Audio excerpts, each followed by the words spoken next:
Hello, great bakers. So this is the sprinkles class, homemade sprinkles, and it will interest you to know that it's just made of your royal icing. So you don't need anything fancy for this sprinkles. So how do we? how do we make the sprinkles? You need royal icing recipe. Just egg whites from one whole egg. It means you just remove the yolk from one egg. So the white is what you need.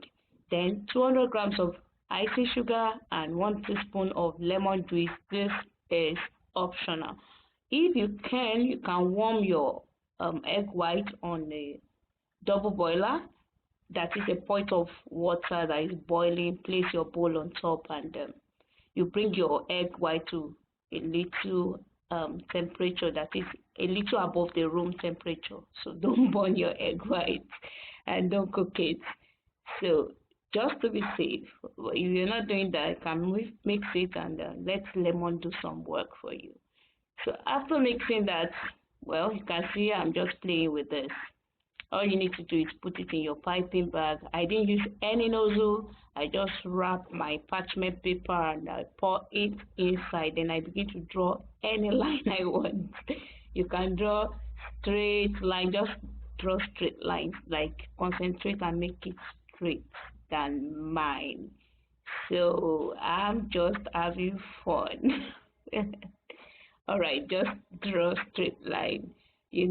I'm focusing on the camera, so I didn't want to, do this out of the camera. So that's why my concentration is here and there. Anyway, just make sure you do this well, do it right. You need to press straight lines beside each other on a parchment paper. Another thing, if you press on a surface, you might risk pieces like, powder form of royal icing instead of it coming out as a log. So it's advisable you put it on a parchment paper.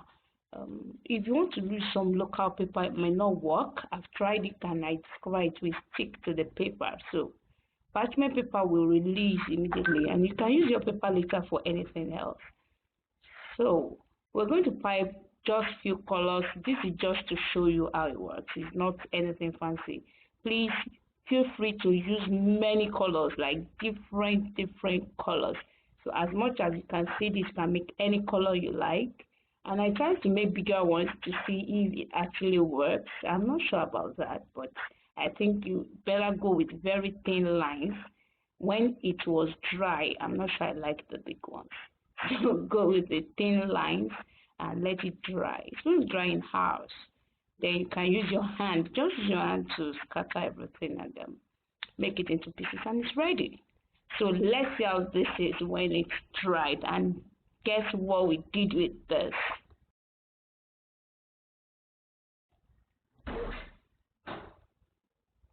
Okay, that's how I start to scatter with my hands.